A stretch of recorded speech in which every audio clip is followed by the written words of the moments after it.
자, 오늘은 상호고등학교 이상 산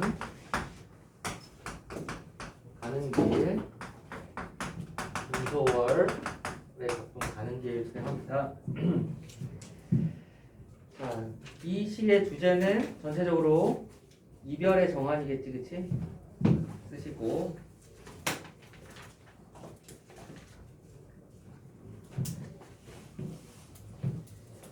임에 대한 그리움 그리고 이별의 정한 그리고 이제 성격은 민요적 그다음에 이제 대상적 이렇게 표현합니다. 자, 여기서 민요적이라는 얘기는 이 가는 길이라는 작품 근데 이제 가는 길뿐만 아니라 김소월의 작품 대부분에서 나타나는 게 이 민요조의 민요조라는 것은 율격, 리듬, 가락이 사문보의 어떤 율격을 가지고 있다는 점. 그리고 그러니까 이거는 이제 형식이 이제 민요적이라는 거죠. 형식이 민요적이고 애상적이라는 것은 이제 주제가 애상적이다. 이 전체 분위기가 애상이라는 게 뭐냐? 이 애자가 얘들아 사랑 애자 절대 아니다. 방학 때 계속 얘기했지, 그치? 사랑 애자가 아니라 뭐다? 애자가 슬프다. 슬플 애자입니다. 자, 이거랑 같은 뜻이 뭐가 있어요? 슬플 비가 있어요. 이해돼요? 그래서 애상적이라는 것은 이제 슬픔. 다시 말하면 그 표현으로 비애라고 할 수 있어요. 님을 떠나보내는 그 슬픔, 아픔, 그리움 이런 것들이 이제 잘 나타나 있고 또 이제 사문본데 또 음수율 글자 수를 따지면 7호 알아두세요. 자, 형식에서 우리가 지금 오늘 확인할 거는 첫 번째 선정 후경이 아니라 또 일반적으로 선경 후정이라고 하는데 여기는 선정 후경이에요. 그 다음에 두 번째는 이제 비음, 요음 얘네 뭐라고 그래? 울림소리라고 하죠, 그쵸? 그래서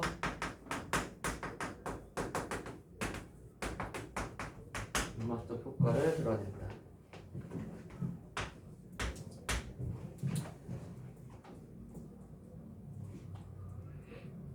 삼 번에는 이제 객관적 상관물. 여기 이제 작품의 객관적 상관물이 등장합니다. 확인할 거예요, 우리 오늘.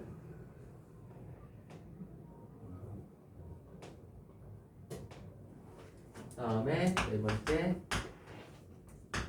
시, 행의, 일이. 다음에 어조는 말투를 말하는 거야. 이렇게 해서 말투. 이걸 통해서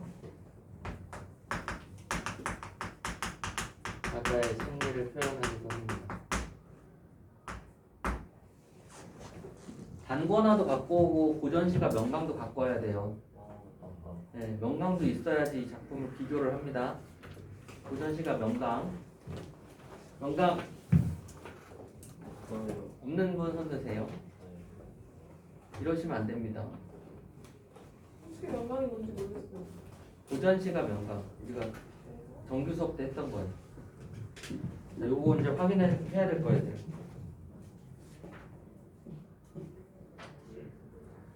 자, 슬픔이 기쁨에게는 작년에 했냐? 니네? 그렇지. 자, 그럼 가는 길 한번 보는데 일단 요거 객관적 상관물 먼저 설명을 좀 하면 방학 때도 했지만 사자가 자신의 감정을 누구에게 이 글을 읽고 있는 독자에게 자기 어떤 감정을 표현할 때 이렇게 직접 표현할 수도 있어요.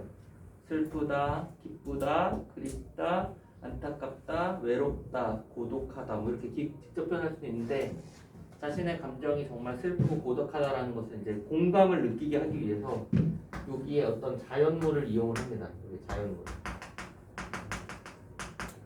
결국은 이제 내가 슬픈데 괜히 적동새가 운다 그러고 내가 그리운데 또는 뭐 자규가 그리워한다고 하고 다른 자연물과 대상을 빌려서 이렇게 자신의 감정을 표현하는 것을 이런 형식을 객관적 상관물이라고 해요. 이렇게 이해돼요? 케이스가 두 가지가 있는데 하나는 뭐냐면 나하고 즉 화자와 이 자연물과 입장이 다를 때 이 화자와 자연물과 입장이 같을 때 이렇게 얘기합니다. 화자와 자연물과 입장이 다를 때 그리고 화자와 자연물이 입장이 같을 때 돼요?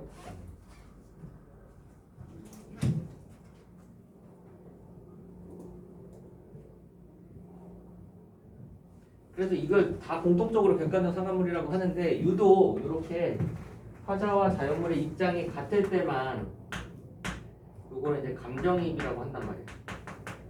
감정이입. 선생님이 요거 다를 때 같은 경우에는 그 황조가 얘기해줬지, 그치? 헐활라는 적개꼬리 암수 다정이 노리는데 외로울 싸 이내 몸은 네와 함께 돌아갈고. 그러니까 나는 외로워서 돌아갈 님이 없는데 꾀꼬리가 정답게 우는 모습을 보니 내가 님에 대한 어떤 그리움, 이별의 어떤 상황, 이 슬픔이 더 극대화되는 거죠.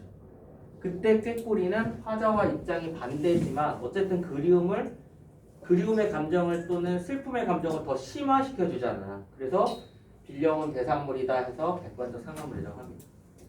이 입장이 같을 때는 당연히 화자의 처지와 같은 입장일 때 얘기하는 거죠. 이해돼요? 그러니까 이게 이제 객관적 상관물. 이거 지워도 될까요? 이미 지우고 있습니다. 자, 먼저 가는 길 앞에서 볼게요. 그립다 말을 할까 하니 그리워. 자, 그립다 세 글자지. 3 써봐. 말을 할까 네 글자지. 4 써보세요. 하니 그리워 이렇게 5글자지, 그치? 자, 음보로 따지면 이렇게 나옵니다. 하나, 둘, 셋. 즉 세 덩어리죠, 그쵸? 그래서 이게 3 음보가 되고요. 이해돼요? 글자 수, 즉 음수율로 따지면 요렇게 묶어서 7, 요렇게 해서 5가 되죠, 그쵸? 그래서 음수율은 7호조의 음수율이다, 이렇게 얘기를 해요. 이게 전형적인 패턴이에요, 민요에. 자, 그립다. 자, 쓰세요. 화자의 감정을 직접 표현하고 있죠, 그쵸? 화자의 감정을 직접 표현하고. 말을 할까 하니 그리워. 자, 원래는 어떻게 돼야 돼요? 그립다 말을 할까 하니 그리워 이렇게 표현해야 되지, 그치?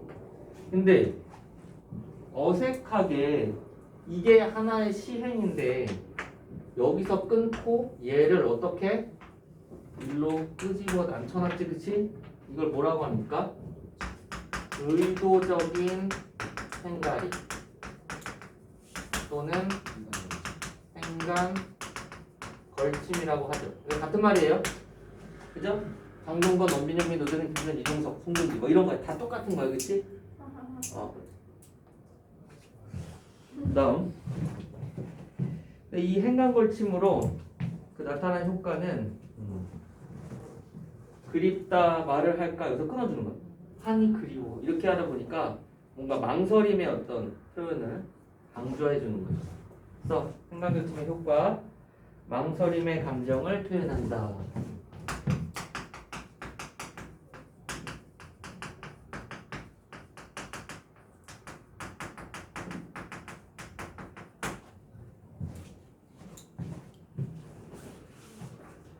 그냥 갈까 그래도 다시 더 한번.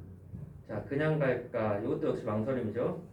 쓰세요. 내적 갈등 그리고 망설임 그래도 다시 더 한번.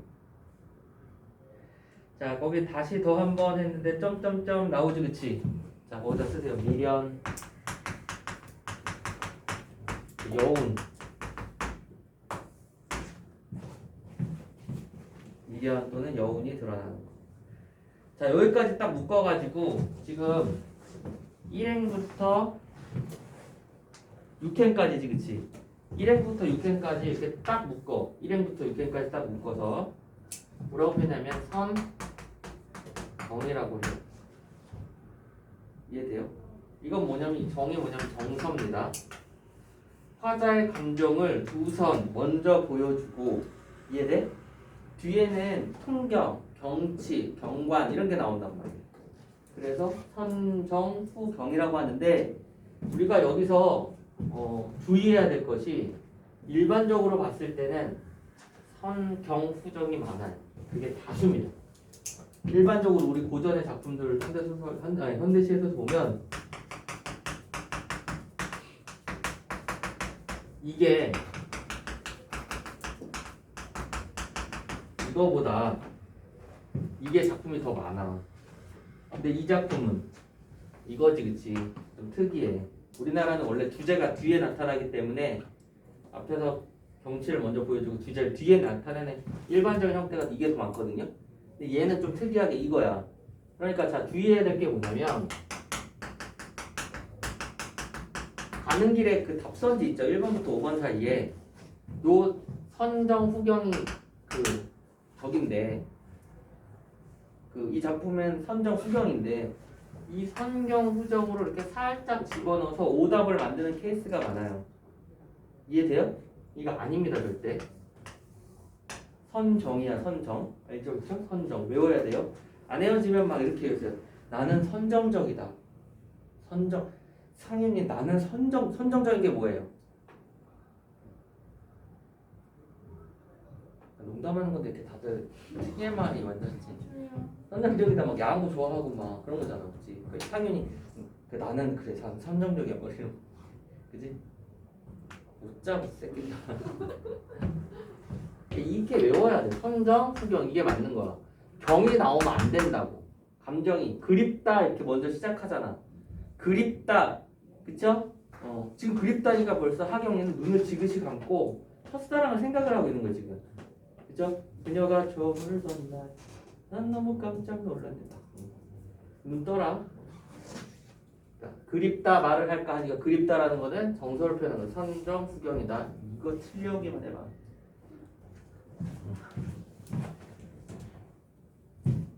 자, 그 다음 이번에는 이제 경치가 나타나죠. 저 산에도 까마귀, 들에도 까마귀, 서산에 해진다고 지적입니다. 자, 까마귀 네모치시고 쓰세요. 객관적 상관물. 얘는요, 왜 객관적 상관물이냐면 그 사자가 즉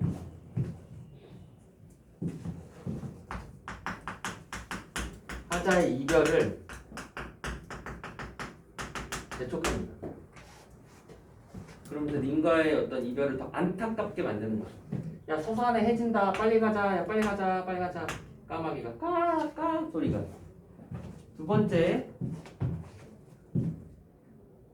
앞 강물, 뒤 강물, 흐르는 물, 어서 따라오라고, 따라가자고. 자, 요게 이제 강물 네모치시고 쓰세요. 객관적 상관물입니다. 역시 화자의 어떤 이별을 재촉합니다. 빨리 가자, 같이 가자, 따라가자 뭐 이런 식으로. 자, 그 다음 연달아, 흘러도 연달아, 흐릅디다려. 자, 흐릅디다려의 원래 표현은 흐릅디다 그려 이거예요. 흐릅디다 그려. 자, 흐릅디다 그려. 근데 이게 지금 평안북도의 방언이죠. 흐릅디다려 방언입니다. 방언. 방언을 썼다. 그러면 항상 따라다니는 표현이 향토적이다 또는 사실적이다는. 이해됩니까? 이해됩니까?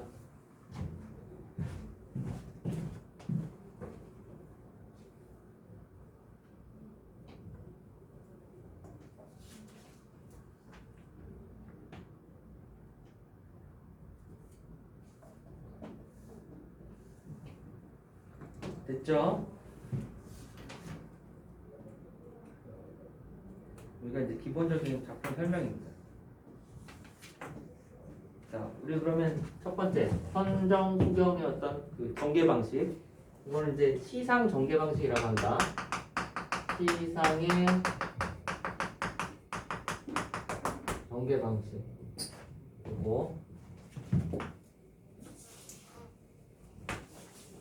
그다음 비음이나 요음의 어떤 울림 소리를 많이 활용했다. 그래서 음악적 효과를 드러낸다. 뭐 얘기했었죠, 그쵸? 어디가 그럴까?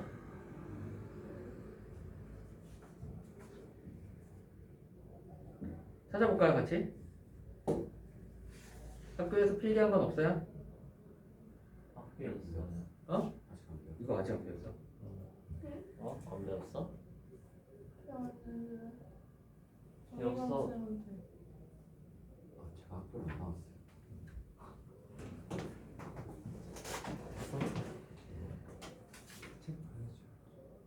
책 봐야죠. 했어. 음. 저번 주에 했을걸? 그다음 객관적 상관물은 까마귀 강물을 읽겠고 시행의 길이 아까 얘기했었던 뭐 7호조, 삼음보 이런 거 미술자였던 형식, 율격 이런 것들이 이제 보편적인 주제의 어떤 이별의 정환이랑 잘 어울리는 율격이거든. 그런 거 얘기했었고요. 자, 여러분들 그 이 슬픔이 기쁨에게 요거 작년에 했기 때문에 이 작품이랑 비교하는 걸로도 나올 수가 있어요. 그죠? 여기 그거 생각했는데. 네, 또 했어요. 만약에 비교를 하자면 자 잠깐 볼까요? 슬픔이 기쁨에게 어딨어요? 여러분들 아마 소단어 문제 있지 않을까 싶네. 나는 너에게 슬픔을 주겠다. 40페이지에 있습니다.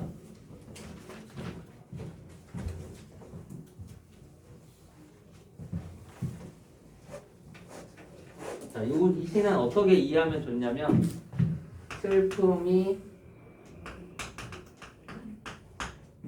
기쁨에게 그러니까 여기서 슬픔이 그러니까 얘가 일반적인 우리 슬픔은 좀 부정적인 것으로 인식되고 기쁨은 긍정적으로 인식되잖아요. 근데 이게 시인의 창의적 변용이라고 해서 시인만의 독특한 변용, 그러니까 변주라고 해서 이 슬픔을 오히려 긍정적인 것으로 인식하고 얘를 부정적으로 인식을 합니다. 그래서 이 슬픔을 어떻게 해석하냐면 좋냐면 이렇게 타인의 슬픔에 공감하는 사람 이런 식입니다. 그 다음에 기쁨은요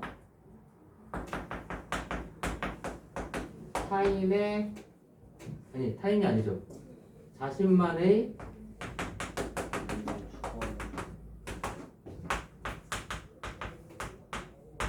기쁨으로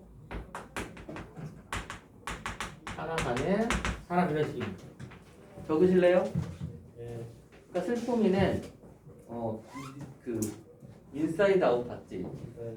그 거기 보면 그 슬픔인 거지. 근데 걔는 맨날 이제 다른 그 우리 사회에 소외된 막 여기 할머니도 나오고 막 동사자도 나오고 막 그러거든. 그러니까 이제 사회에 소외된 사람들 보면 지나치지를 못하는 거야. 그래서 슬픔인 거야. 그치? 너무 불쌍해. 어떻게 안타까워하는 애. 근데 기쁨이는 그냥 온통 자기만의 기쁨으로 충만한 애야. 그쵸? 나 오늘 갤러리에 명품관 간다. 2천만 원짜리 가방 사야지. 뭐 이런. 하지만 타인의 아픔은 외면하는 사람. 그죠? 그런 어떤 대상으로 보시면 돼요. 요렇게 해석하고 요렇게 해석하시면 돼요. 그래서 이 해석할 때도 나는 너에게 나는 누구냐면 슬픔입니다. 쓰세요. 슬픔. 너는 기쁨이다. 나는 너에게 슬픔을 주겠다. 이 슬픔을 주겠다는 건 이 슬픔이 부정적인 게 아니고 쓰자. 소외된 이웃과 더불어 살아가는 따뜻한 마음 쓰세요. 소외된 이웃과 더불어 살아가는 따뜻한 마음. 소외된 이웃과 더불어 살아가는 따뜻한 마음. 네, 어디에다가요? 슬픔을 주겠다 할 때 슬픔. 소외된 이웃과 더불어 살아가는 따뜻한 마음.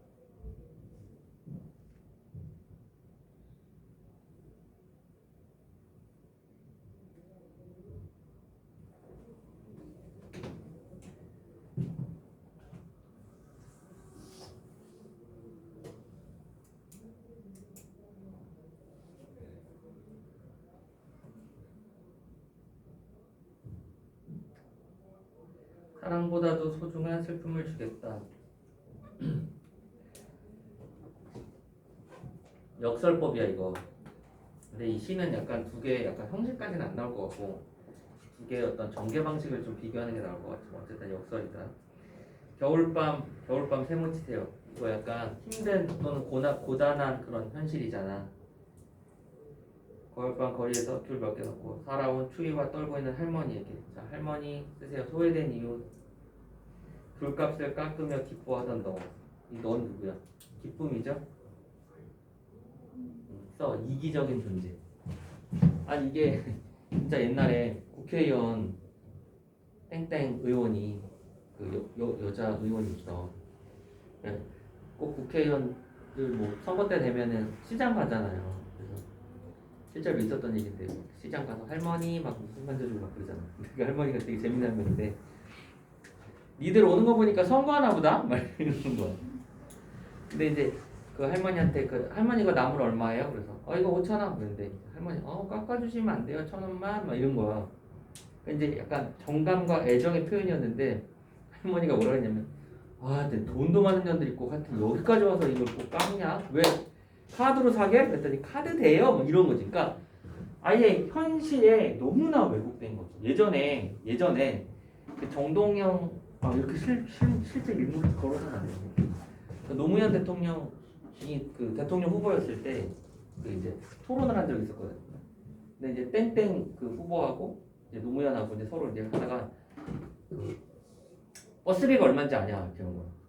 당시 그때 당시에 이제 버스비가 뭐 800원, 1,000원 그렇게 했을 때거든. 근데 그 땡땡 그 후보가 150원 아니냐. 그러니까 서민 경제의 실상을 전혀 모르는 거지. 그러니까 여기 그 한 멘트 때문에 지지도가 이리로 다 노무현 대통령 쪽으로 그 질문 하나 때문에. 그래서 노무현 대통령 거기서 이제 경선에서 승리하고 이렇게 대통령이 됐거든. 그 마찬가지입니다. 그러니까 여기서 기쁨이는 그 자기만의 어떤 삶을 살아가는 그 국회의원도 진짜 정말 눈치가 없는 거지, 그치? 할머니들 그 나물 팔아서 얼마나 남는다고 그걸 1,000원을 깎아, 그치? 할머니 저 좀 더 주세요. 그러면 어른이 더 줄까 봐. 그러니까 시장에서 흥정을 아예 안 해본 거야.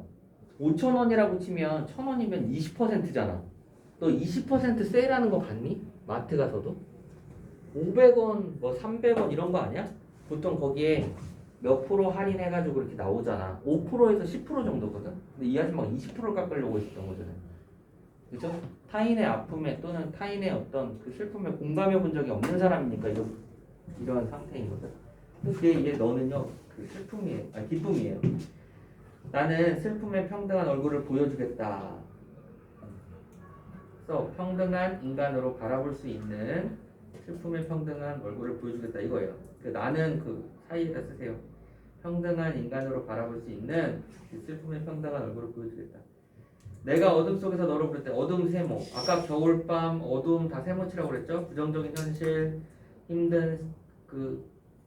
힘들고 고단한 어떤 삶 이런 거죠. 하경, 단 한 번도 평등하게 웃어주지 않는. 자, 이거 보세요. 가만히에 덮은 동사자. 얼어 죽은 사람이지. 자, 가만히에 덮여 있는 얼어 죽은 사람이 다시 얼어 죽을 때. 이것도 역설법이죠. 뭐 좀비예요? 가만히 한 장조차 덮어주지 않는. 자, 가만히 한 장은 쓰세요. 최소한의 인정. 아주 최소한의 인정조차 덮어주지 않는. 무관심한 너의 사랑을 위하여. 자, 무관심한 너의 사랑. 자, 써. 인정이 메마른 이기심입니다. 인정이 메마른 이기심. 여기서의 사랑은요, 자기 애를 말하는 거예요. 자기만의 사랑. 그러니까 타인에 대한 사랑이 아니다. 여기서 사랑은 부정적인 거야, 얘들아. 인정이 메마른 거예요. 인정이 메마른 이기심. 흘릴 줄 모르는 너의 눈물을 위해. 자, 여기 눈물 동그라미 치시고, 자, 쓰세요. 이거는 이제 여기서 눈물은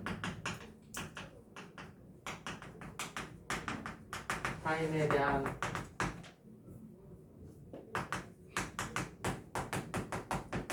관심, 이제 연민, 공감 뭐 이런 표현이지. 그러니까 안도현 시인의 연탄 한 장이라는 시가 있어. 이 시도 여기 이제 슬픔이 기쁨의 하게하고 분위기가 상당히 비슷해요. 연민.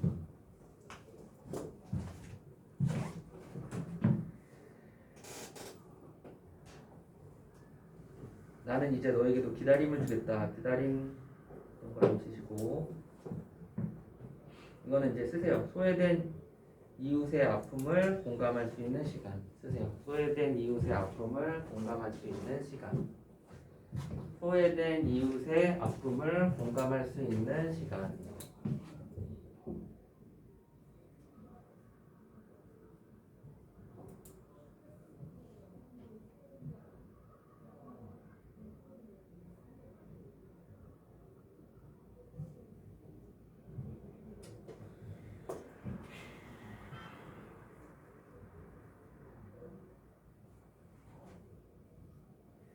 이 세상에 내리던 한방눈을 멈추겠다. 자, 이 한방눈은요, 세모 치세요. 이게 눈이라는 게 뭐 긍정이나 부정적인 의미로 이렇게 다도 쓸 때가 있는데 여기서는요, 소외된 이웃을 이 고통을 가중시키는 그런 존재야. 그러니까 이 노숙자나 또는 가난한 사람들에게 추위란 정말 힘든 시간이잖아. 그런 어떤 한방눈은 가진 자에게는 와 메리 크리스마스 이럴 수도 있지만 소외된 사람들, 고통받는 사람들에게는 어떤 고통과 아픔의 시간인 거야. 보리밭에 내리던 봄 눈을 데리고 여기 봄 눈은 근데 동그라미 치세요. 여기에 환경을 알려볼까? 한방눈은 부정적인 존재입니다. 근데 이 봄눈은 긍정적인 존재예요. 가끔 여기다가 기호를 이렇게 줄 때가 있어요. 기호. 얘는 사람들에게 그 소외된 사람들에게는 고통이고요. 얘는 희망이에요. 이게 봄눈이라는 게 왜 희망이냐면 꽁꽁 얼어붙은 겨울 땅 있지. 이것을 살포시 적셔주면서 이제 봄의 어떤 생동감, 그러니까 즉 씨앗이 또는 새로운 순이 이런 것들이 이제 자랄 수 있는 그런 어떤 생명력을 지닌 존재거든요. 이게 얘는 부정 또는 긍정 이렇게 이런 것들을 그 답선지에서 어떻게 표현하냐면 이런 식으로 이게 시어의 대비다 이렇게. 대비라는 건 대조, 즉 반대된다는 얘기죠, 그렇죠? 선생님이 얘기했어요. 대비하고 대조는 반대되는 거고 대응은 호응하는 거니까 같은 거다.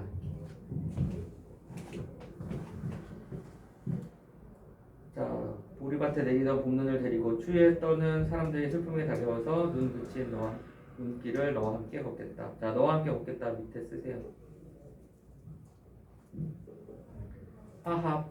화합의 의지, 슬픔에 대한 이야기를 하며 기다림의 어떤 슬픔까지 걸어가겠다. 자, 기다림의 슬픔까지 쓰세요. 슬픔의 진정성을 이해할 때까지. 슬픔의 진정성을 이해할 때까지 함께 걷겠다. 그래서 그 두 개의 작품을 비교하는 문제를 좀 잘 파악해서 풀어보셨으면 좋겠어요. 알겠죠? 이게 굉장히 쉬워서 이 단어 평가는 여러분들이 숙제로 좀 해오시고 지금 이 29페이지는 빨리 한번 풀어볼게요. 29페이지만 풀고 빨리 저기서 털고 정리해서 넘어가려고요. 29페이지 지금 빨리 풀어볼게요.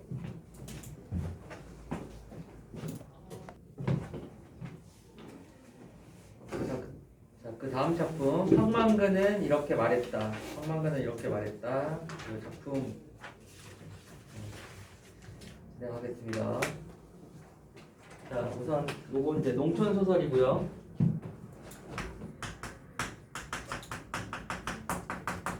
성만근은 이렇게 말했다. 자, 쓰세요. 해학적, 상토적, 풍자적. 해학적,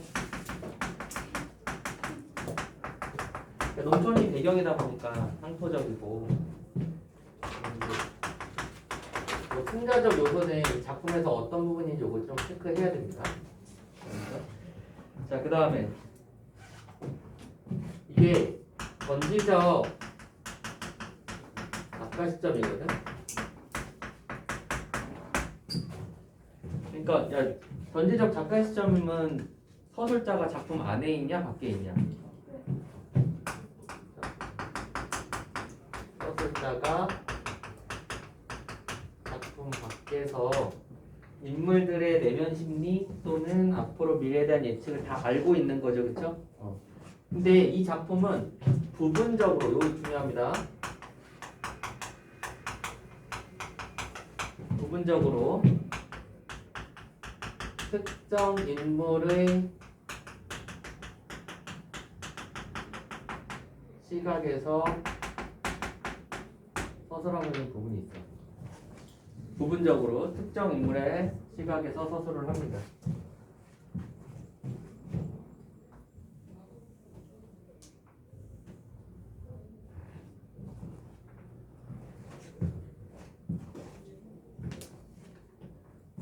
이해돼요? 특정 인물의 시각에서 서술을 합니다. 이 특정 인물의 시각이 여기서는 민씨예요. 민씨는 이제 그 도시에 살다가 이제 귀농을 한 그런 케이스. 마을 사람들과는 약간의 이질적인 그런 감정이 있는. 근데 이제 마을 사람들은 황만관을 바보라고 생각을 하고 이용의 대상으로만 생각을 하는데 민씨는 이 황만관을 굉장히 어떤 연민과 어떤 애착을 가진 그런 존재로 인식을 합니다. 자, 그다음 특징은 그 전의 형식과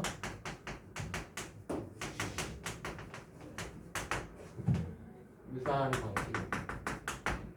이 전이라는 게 뭐 이순신 전, 을지문덕 전 그렇죠. 한 사람의 일대기를 이렇게 서술을 하고 그 사람의 어떤 생이 어떤 셈이었는지 평가를 해주고 마무리라는 그런 형식이지, 그치? 그 전의 형식과 굉장히 유사한 그런 서술 방식이고, 이 90년대에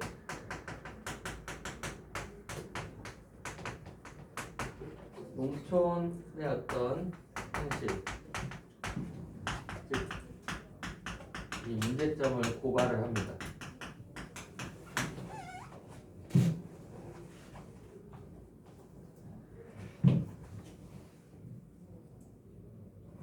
그리고 여기서 이제 묘비명의 효과를 결국 이제 황만근이 죽잖아. 황만근의 어떤 죽음에서 묘비명을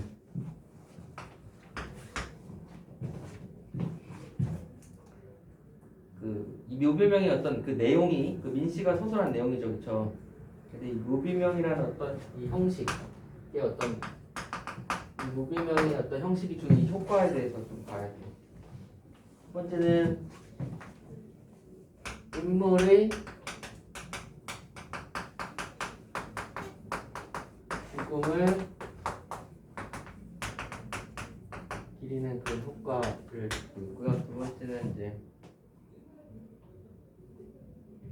본문에서 제시되지 못했던 그 인물의 행적, 그 삶을 보다 직접적으로 드러내줍니다.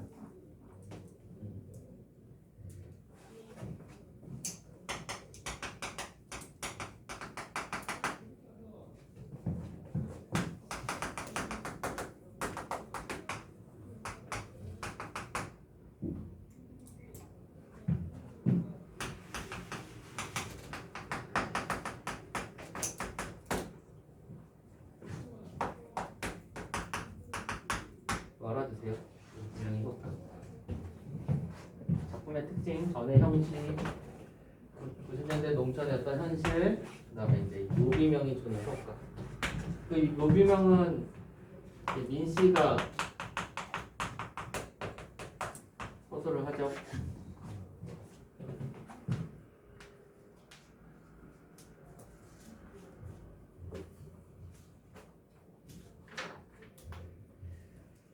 자, 황만관을 말했다. 본문으로 들어갈게. 얘들아.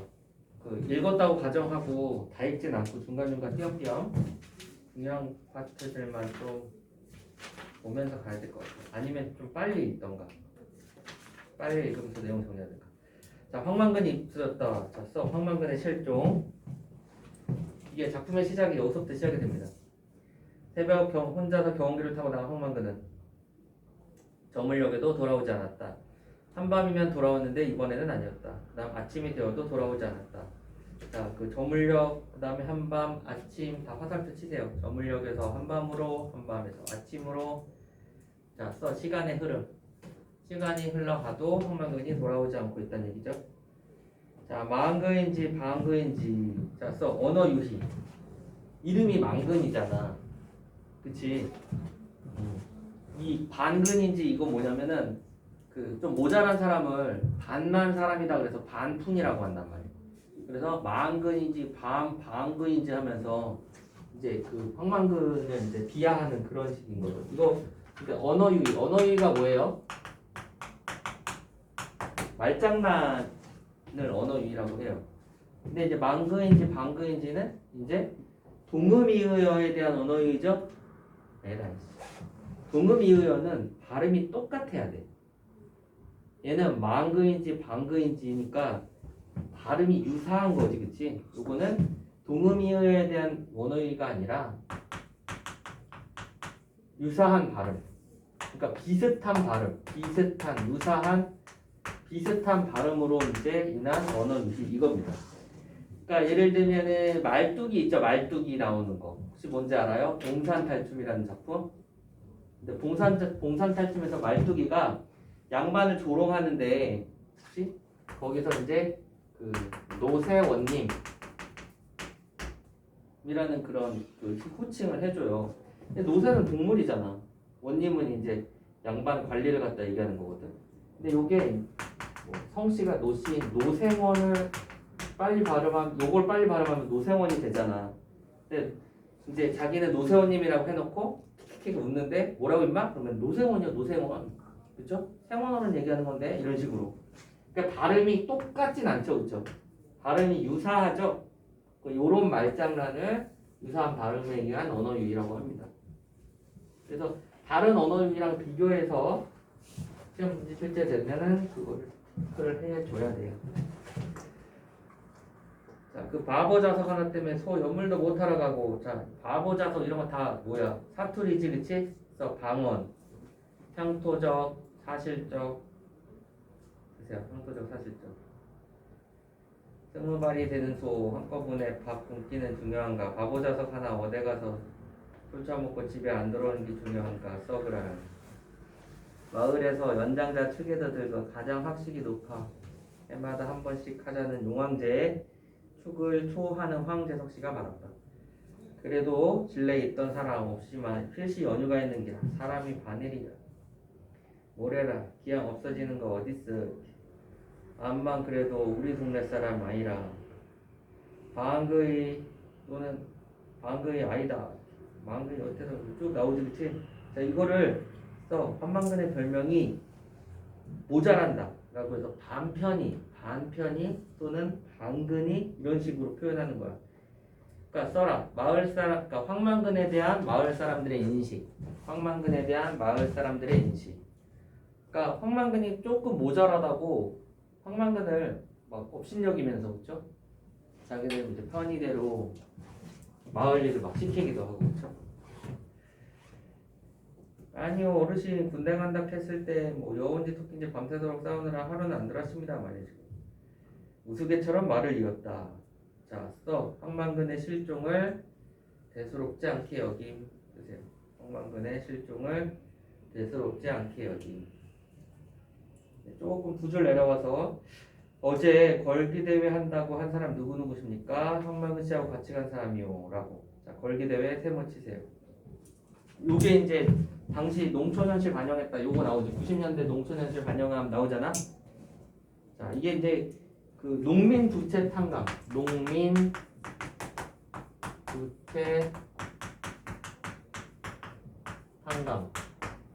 이거 걸기대회예요. 90년대 실제로 있었던 일이에요. 그러니까 현실을 반영한 거지. 농민들이 막 트랙터, 경운기 이런 거 타고 막 도로 다 점유해 가면서 그 서울에 올라와서 막 점거하고 시위하고 막 그랬었던 거예요. 자, 요거는 이제 왜 했는지는 나중에 얘기해요. 자리에 모인 대여섯 명의 황씨들. 자, 쓰세요. 대여섯 명의 황씨. 밑에 쓰세요. 집성촌.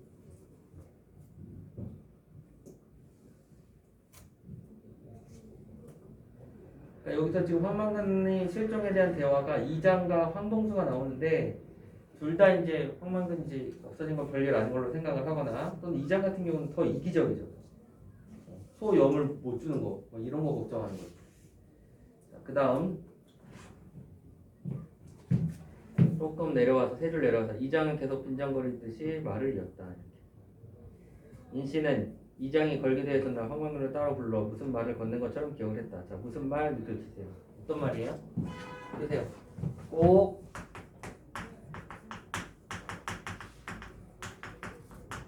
참석하라는 말이에요. 그래놓고 본인은 그냥 승용차 타고 가버리지. 읽었죠? 자, 그 모임 끝난 뒤에 뭐라고 하셨죠? 라고 묻는 거야. 자, 이장은 민씨를 흘리듯이 노려보았다. 왜 그랬겠어? 불쾌한 거지, 그치? 네가 뭔데 나? 농민 걸기들 나오라 했는데 뭐 잘못됐나 이렇게. 민씨는 자기도 모르게 따지는 어조가 되었다. 자, 써. 이장의 태도에 불만을 가짐. 운 전체가 모여도 몇 명 안 되었다면서요. 황만근 씨가 꼭 가야 합니까? 이렇게. 따로 황만근 씨한테 부탁을 할 정도로 이장이 농민한테 농가 부채 상담 듣고 전국 국민 총 벌기 대회했다. 참석해서 우리 입장을 밝히자는데 뭐가 잘못됐나? 막 이렇게. 잘못됐다는 게 아니고요. 사람들은 다 돌아왔는데 황만근 씨가 못 돌아오고 있는 거 아닙니까? 내가 아나 의배가 거의 장난이더라고. 오나마나 어디서 술 처먹고 언제 새끼야. 전혀 걱정을 안 하는 거지. 자, 그 다음 그 두 줄 내우면 고장난 경운기 네모치세요. 이 고장난 경운기가 황만근 씨의 어떤 죽음과 연결이 되어 있어요. 여기서는. 그죠? 그래서 뭐라고 쓰시냐면은 그래서 황만근이 돌아오지 않는 이유를 암시.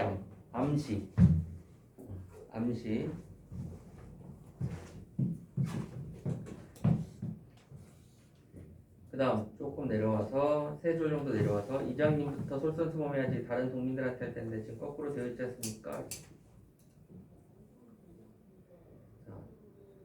그 다음에 이제 그 이장이 어떤 자기 변명이 조금 늘어지고 있고요.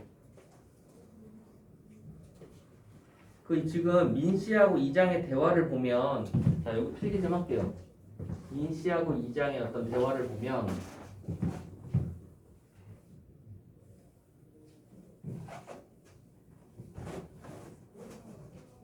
민씨만 딱 그 사투리를 안 쓰거든요.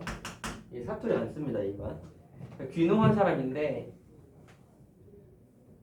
자 민씨가 이제 외지인이다 보니까 이 황만근이라는 인물하고 마을 사람들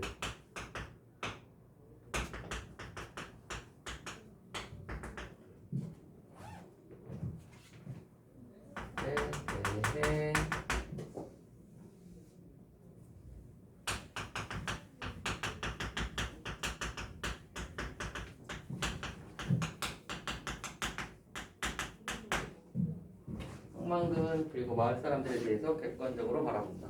알아두세요.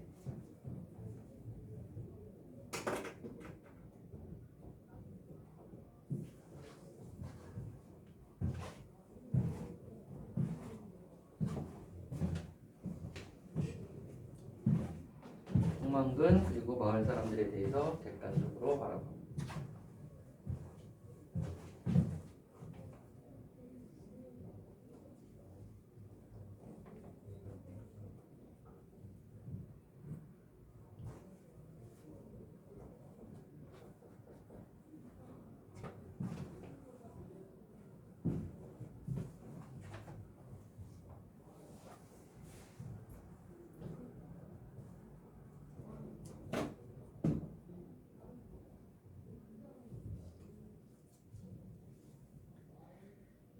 자, 그 다음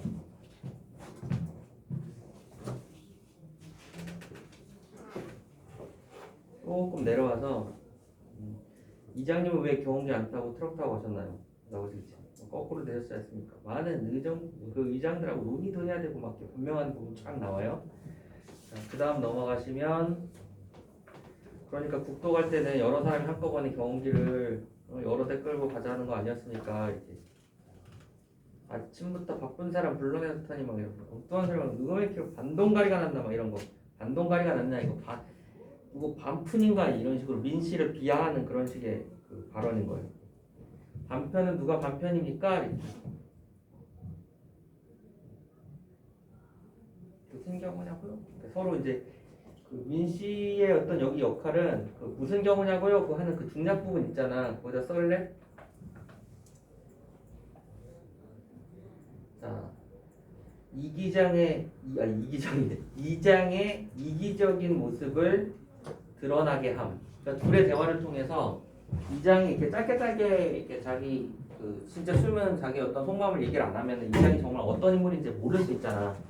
논리적으로 하나씩 함으로써 이장의 이기적인 그런 모습을 드러나게 하고 또는 강조하는 그런 역할을 합니다.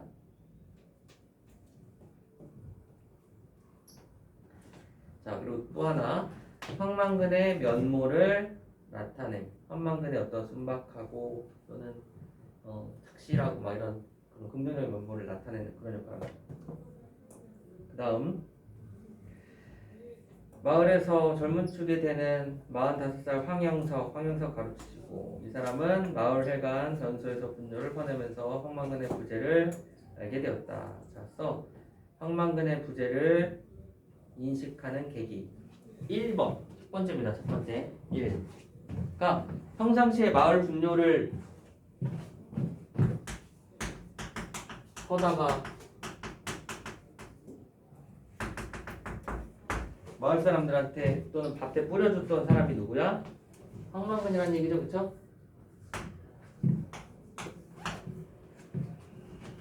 마음껏 있었으면 돈 몇백만 원 준다 해도 뭐 100만 원 줘도 이런 일 안 할 텐데 막. 근데 결국은 그것도 그 자기 밭에나만, 그쵸?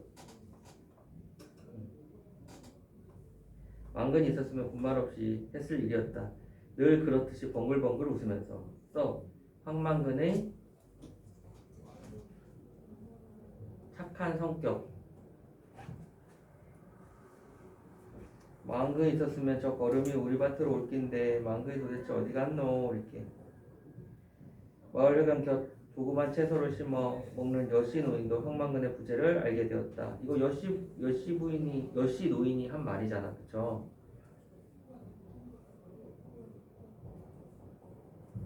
황만근은 마을 분뇨 역시 자신이 판 그 마을 공통의 분묘자. 이것도 황만근이 만든 거. 거기에 충분히 익힌 뒤에 밑줄 쳐. 공평하게 나눠줬다 밑줄. 근데 황영서처럼 제가 펐다고 바로 제 밭에 갖다 뿌리지는 않았다. 그 황영서 밑에 써. 이기적. 특히 여씨 노인처럼 일찍 남편을 잃고 혼자 몸이 된 노인들. 자, 관심이 필요한 사람들. 여씨 부인 밑에 관심이 필요한 사람들.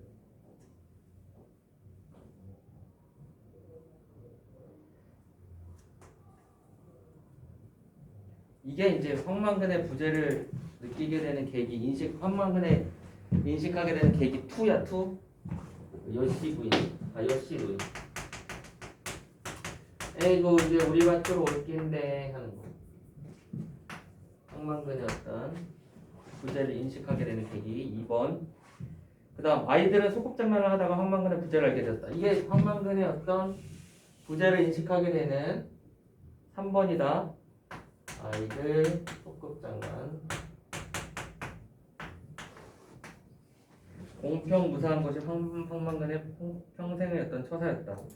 그러니까 이게 황만근이 좀 모자란 것처럼 보이더라도 얘는 항상 되게 객관적이고 그리고 되게 상식적인 차원에서 조언을 하고 또 이야기를 했었다는 거야.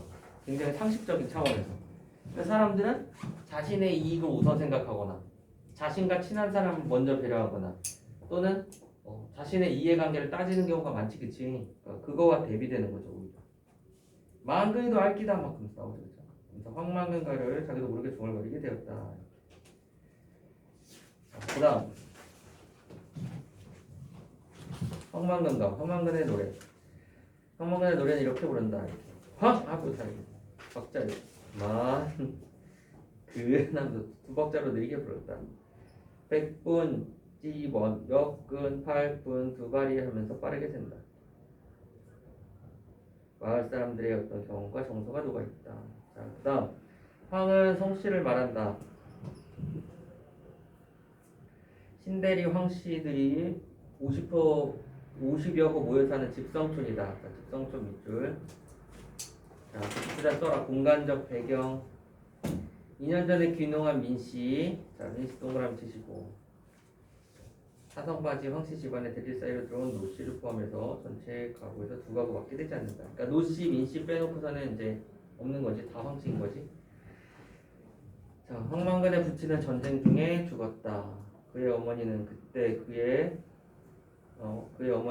이미 그를 내고 있었는데 남편을 여의고 황만근의 낳은 까닭에 흑야를 따서 이름을 지어줄 사람이 없어 집에서 우러러 보이는 산, 그 만근산에서 이름을 받았다. 자, 만근산에서 이름을 받았다 밑에 쓰세요. 황만근이라는 이름의 유래.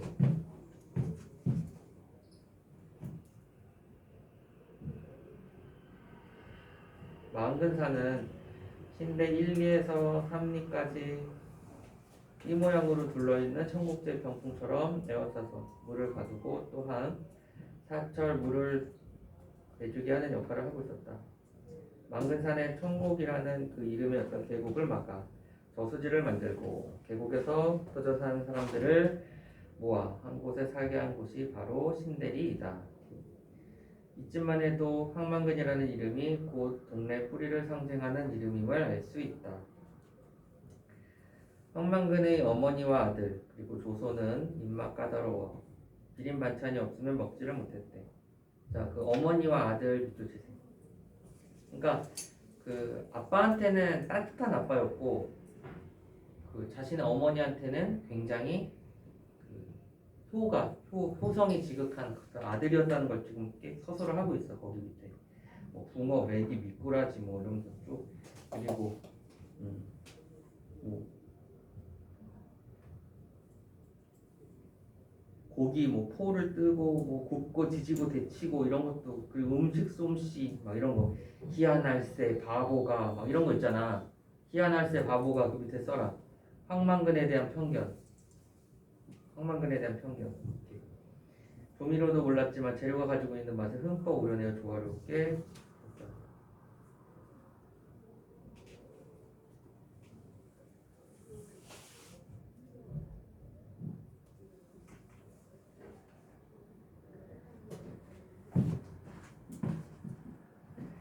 이제 그 아까도 황만근 이름 있죠?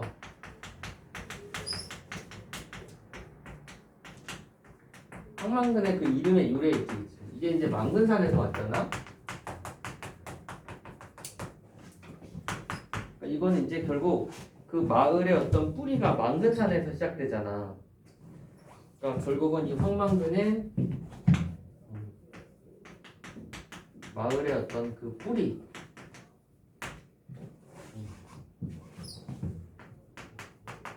를 상징한다고 볼 수 있어. 뿌리와도 같은 사람. 정말 마을에 굉장히 이타적이고 또는 이제 굉장히 사람들 배려해 줄 수 있고 그리고 이제 뭐 나눔 또는 이제 화합 이런 것은 어떤 매개체인 거지.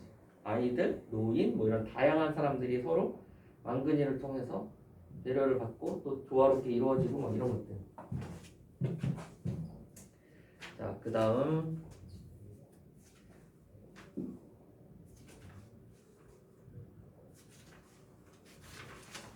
황만근은 또한 책에 나오는 예는 몰라도 염습과 산역 이게 이제 장례 절차야. 수의를 입히고 막 이런 것들. 그다음에 이제 산역 있고 막 이장하는 거, 시체를 묻고 하는 그런 것들. 남이 꺼리는 일에는 누구보다 앞장섰다. 밑줄 쳐. 남이 꺼리는 일에 누구보다 앞장섰다. 밑줄. 이게 황만근의 성격을 알 수 있게 해주는 거죠. 동네 사람들 서슴없이 그런 일을 맡겼다. 똥구덩이를 파고 우리를 짚고 벽돌을 짚는 거죠. 다 마을 사람들이 이거 다 황만근이 했던 일이죠. 마을 길에 풀 깎기, 도랑 청소 이런 것들 다 황망제가. 용왕제에 쓸 돼지를 산채로 묶어다가 싫다고 요동치는 돼지에게 떼떼옷을 입히는 세계적으로 드문 유래가 드문 일. 그 최고의 전문가였다. 마을의 굳은 일들을 이렇게 다 했었다. 쭉 열거하고 있죠. 쓰세요. 열거.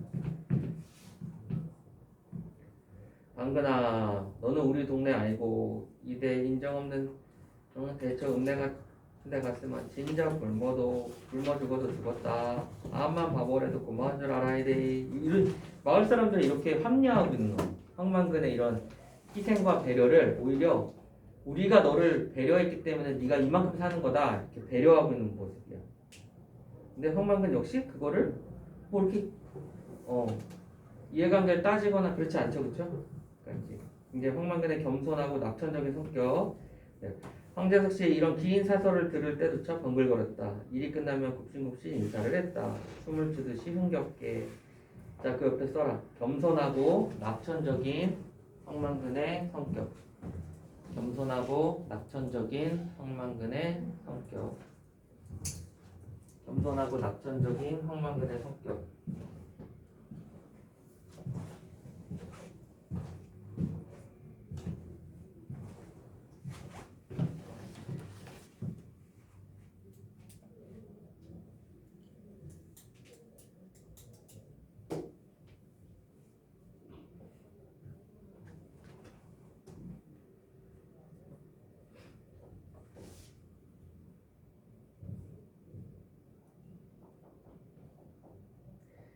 그의 집에는 그가 수십 년 동안 만져온 연장이 그가 아니면 이해할 수 없는 순서로 잘 정리되어 있었다. 그 연장들 역시 그의 집이나 또는 어머니 아들과 마찬가지로 그가 매일 돌보는 분의 용기가 흘렀다. 그는 집에 있는 모든 것을 일목요연하게 잘 알고 있어서 대부분의 포장은 스스로 고쳤다. 자, 황만근의 어떤 손재주를 갖다 쭉 얘기하고 있는 부분이죠. 자, 아까 그 마을 사람들하고 황만근하고 굉장히 대비가 되지, 그치? 마을 사람들은 되게 이기적이고, 황만근은 되게 이타적이잖아. 그래서 이거 하나만 써놓을까?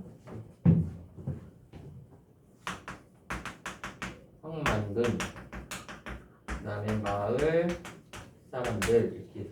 얘는 이타적, 얘는 이기적. 얘는 되게 낙천적이기도 하고요.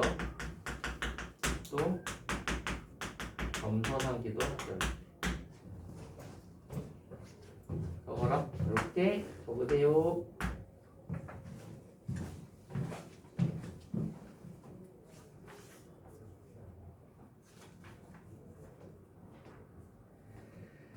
자, 그러던 어느 날 농가 부채 해결을 촉구하는 농민 권리대회가 열리자 마을 사람들은 도청까지 경운기를 타고 농민들의 결의를 보여주자고 약속하였다. 중략공원 줄거리. 그 다음 일주일 뒤에 황만근이 돌아왔다. 일주일 뒤에 어떻게? 한 항아리밖에 안 되는 그의 뼈를 갖고 돌아왔다. 바보처럼 주인을 태우지 않고 그 트럭에 실려서 경운기를 들어갔다. 황만근, 황선생은 이렇게. 자, 황선생 이쪽 쳐봐. 이게 높여 부르는 거죠. 황만근을 높여 부름. 서술 방식의 변화. 황만근에 대한 어떤 황만근에 대한 그 시선이 달라졌죠. 해가 가며 차츰 신지가 돌아왔다. 하늘이 착한 사람을 따뜻이 덮어주고 땅이 은혜롭게 부리를 대어 알껍질을 까주었다. 그리하여 후년에는 그 누구보다 지혜로웠다. 그는 누구에게도 해를 끼치지 않았듯 그 지혜로 어떤 수고로운 가르침도 함부로 남기지 않았다. 자, 황만근의 지혜로운 면모. 어떤 수고로운 가르침도 함부로 남기지 않았다. 그 황만근의 지혜로운 면모. 스스로 땅의 자손을 자처하며 늘 부지런하고 근면하였다. 자, 황만근의 성실한 성격.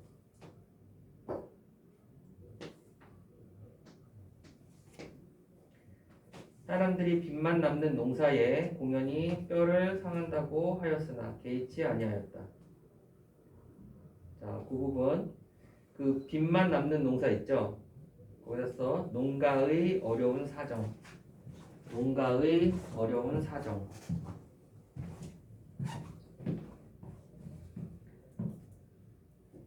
사람 사이에 어려움이 있으면 언제나 함께 하였고 공예는 자신보다 남을 내세워 뒷사람을 놀라게 했다. 그래서 황만근의 이타적 면모. 아들에게는 따뜻한 이해심 많은 아버지였고 훈육을 할 때는 알아듣기 쉽게 하여 마음으로 감복시켰다. 선생은 천성이 술을 좋아하였는데 사람들은 선생이 가난한 것은 술 때문이라고 하였다. 선생은 어느 농사꾼보다도 부지런하고 농사일이 익었다. 문중의 땅과 나이가 들어 농사임에 붙인 사람들이 어떤 땅을 빌려 농사를 지었다. 그러니까 소작이죠. 근데 농사를 짓 때 땅에서 억지로 빼앗지 않고 남으면 소를 빚어 가벼운 기운은 하늘에 바치고 무거운 기운은 땅에 돌려주기도 하였다. 그러므로 선생은 술로서 망한 것이 아니라 술의 물감으로 인생을 그려간 것이다. 그 밑줄 술의 물감으로 인생을 그려갔다.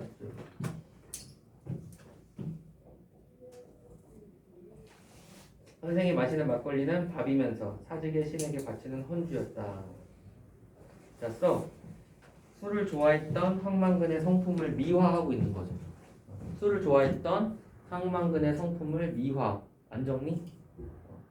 술을 좋아했던 적으세요. 술을 좋아했던 황만근의 성품을 미화.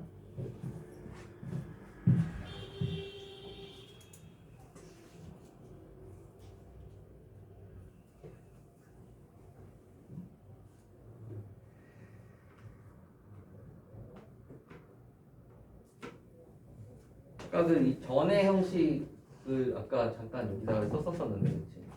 이 부분이 이제 딱 이 전의 형식인데, 이제 평가한 사람은 민씨지, 민씨.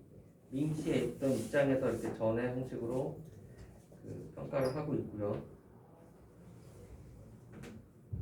또 이제 지금 이렇게 그 이 민씨의 어떤 역할을 좀 써줄게.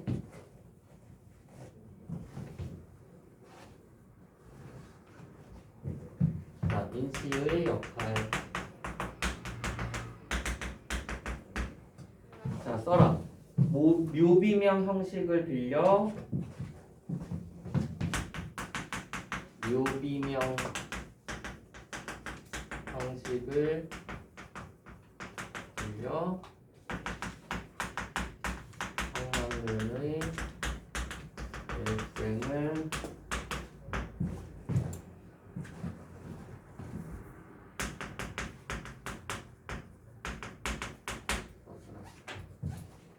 묘비명 형식을 빌려 생의 황만근의 일생을 서술함.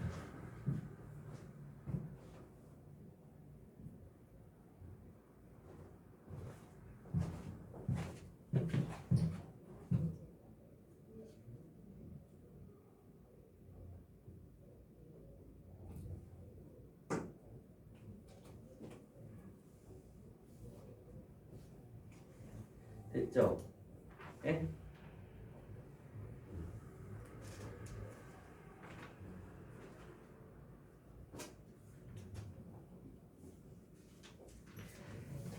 자, 이제 마지막입니다. 전일에 선생은 경기를 끌고 면소재로 갔지만 경기를 타고 온 사람은 없어. 다른 사람 만나지 못했다. 선생은 다시 경기를 끌고 백리를 달려서 약속까지 근처를 갔다. 이게 황만근의 죽음의 어떤 과정을 서술하고 있는 부분이거든.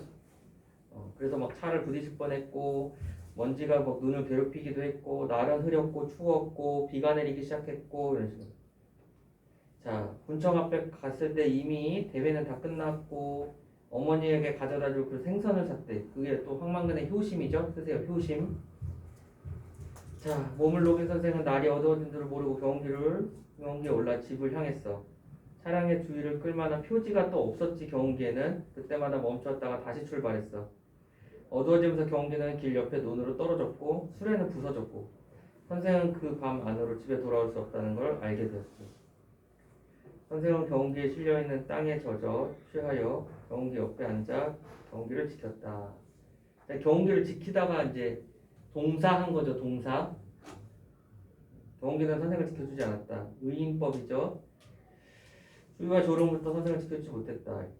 난세 호겸의 그늘의 덕을 널리 베푸는 큰 나무가 되었을 것이다.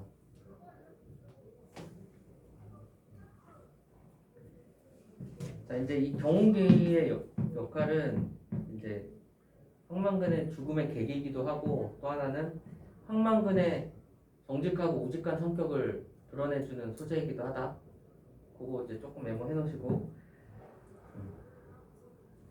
어느 누구도 알아주지 않는 감탄하지 않은 삶이었지만 선생은 깊고 그윽한 경지를 이루었다. 자, 남의 비웃음을 받으면서 비로하지 아니하고 홀로 할 바를 이루어 소지를 일관하니 이 어찌 하늘이 낸 사람이라 아니할 수 있겠는가? 이건 이제 그 하늘이 낸 사람이라는 거죠. 서류법이지. 하늘이 내고 사람이 일으켜 세운 사람이라. 자, 써라. 황만근에 대한 민씨의 평가. 황만근에 대한 민씨의 평가.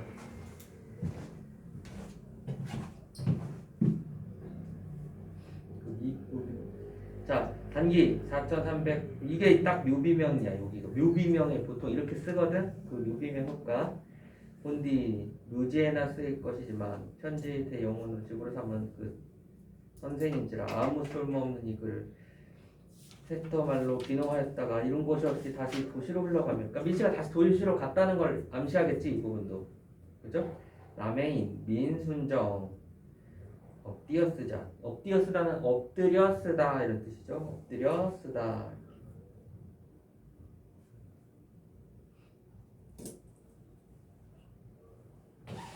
자, 써. 황만근의 죽음을 애도함. 황만근의 죽음을 애도한 거야. 애도. 자, 지금 우리가 좀 정신없이 필기를 좀 하기는 했지만 필기한 내용을 좀 다시 한번 보시고, 선생님이 이제 아까 특징에서 다시 한번 강조하는 것은 그 전의 형식, 그러니까 한 사람이 일대기였던 그를 이제 출생부터 죽음까지 그 전 일대기를 서술하는 게 전의 형식이라는 거거든. 전의 형식과 유사한 그런 방식으로 서술한다는 점. 또 하나는 이 90년대 농촌현실 고발하는 그런 내용들, 또 이제 마을 사람들의 어떤 그런 이기적인 면모와 황만근의 성격이 이렇게 또 대비되는 그런 부분들, 그 다음에 묘비명의 어떤 묘비명 형식의 효과, 그 다음 민씨의 역할, 이런 것들. 그리고 이제 이 풍자적인 표현은 그 황만근의 그 우스꽝스러운 말투예요. 이거는 아까 풍자적인 거 썼죠. 여기 이제 화살표 찍고 쓰세요. 황만근의 우스꽝스러운 말투와 행동. 이렇게. 그리고 vs, 그러니까 황만근의 우스꽝스러운 말투와 행동, 그리고 vs와 대조되는 건데, 이 마을 사람들의 이기적인 면모. 이걸 이제 풍자하는 거죠.